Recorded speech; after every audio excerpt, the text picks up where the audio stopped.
Crawford Errol Spence here with, once again, my tocayo, Stephen Espinoza, man. Just what does this feel like for you? We're finally here. The posters is not only, you know, in your mind, it's like out here, the crowd's out here. Probably the biggest crowd, I want to say, for a media arrival, I want to say ever. Yeah, it's been a while. I mean, the last type of crowds I've seen like this were, you know, in the height of the De La Hoya days, you know, which is saying a lot because that goes back, you know, 20 years. Look, it's exciting. You know what? You see it on the fighters' faces. Like, you saw a different Errol Spence, a different Terence Crawford. Both those guys are pretty serious, you know, especially fight week, a little bit reserved. You saw them smiling, laughing. You just felt more energy, and I think it's contagious. I mean, feeling there's nothing to criticize about this fight or this card overall. I mean, you've got Nonito Donaire in the second fight of the pay-per-view. You know, you've got Isaac Cruz with a good matchup with Giovanni Cabrera as a co-feature, and you know, arguably one of the best fights that can be made in boxing. So I think everybody's excited. There's nothing to be negative about, which is a change, you know, for the sport. Definitely, man. Welcome change too. This pay-per-view is worth every cent for sure, man. I want to, you know, I'd like clearing up rumors with you. You know, we've heard a lot about rematch clauses, and I believe it's so again, I want to clear up some stuff. So is it that the loser can enact it, and then they in turn take the lesser end of the other person's split, or I don't know? It's not quite that simple. There are some implications. It's not the same split on the rematch, and they're not quite flip-flopping on the rematch. You know, obviously there is an adjustment based on who wins and who loses. But yes, whoever loses has a certain period of time to trigger the rematch. You know, and if it's a draw, either one of them can. Oh, if it's a draw, either one of them? Yeah, I believe. I think they may both have to agree, but either one can call for it. You know, and if the other one doesn't agree, then it doesn't happen. So it's not really a rematch clause in the event of a draw. And you said as far as split-wise, it's not necessarily...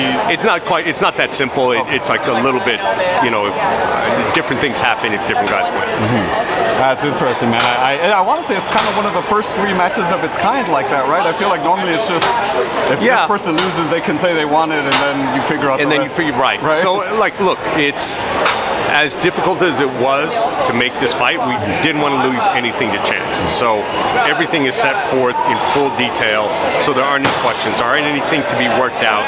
Everything A to Z is worked out. Where the fight will be, how decisions are made, all of it is set, because we didn't want to have the disappointment that we all had last fall.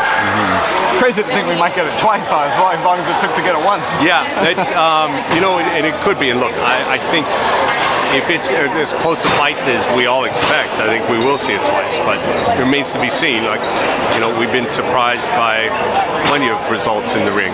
Definitely. Man, I just want to get to real quickly Jermell Charlo, you know, daring to be great, going after Canelo, undisputed versus undisputed.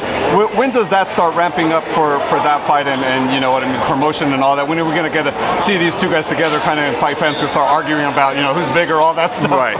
So, you know, out of respect for this event, you know, you want to take one event at a time. So as soon as we get through Saturday night, then the promotion for the Canelo fight will kick off. You know, and as of Saturday the 29th, there are 9 weeks until September 30th. You know, still plenty of time for promotion. So once we get past this big fight, then it's full speed ahead.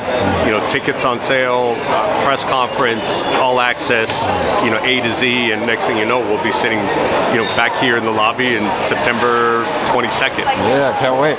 Just quickly with that fight, Jermell's moving up 14 pounds.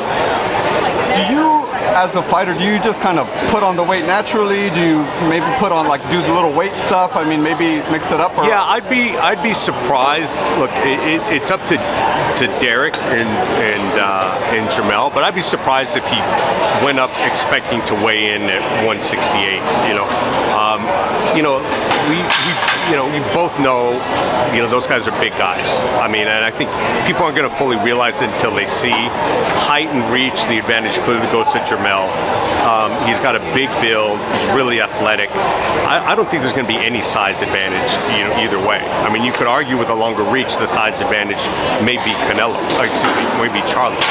But in terms of the weight and the build, I think this is going to be an even fight.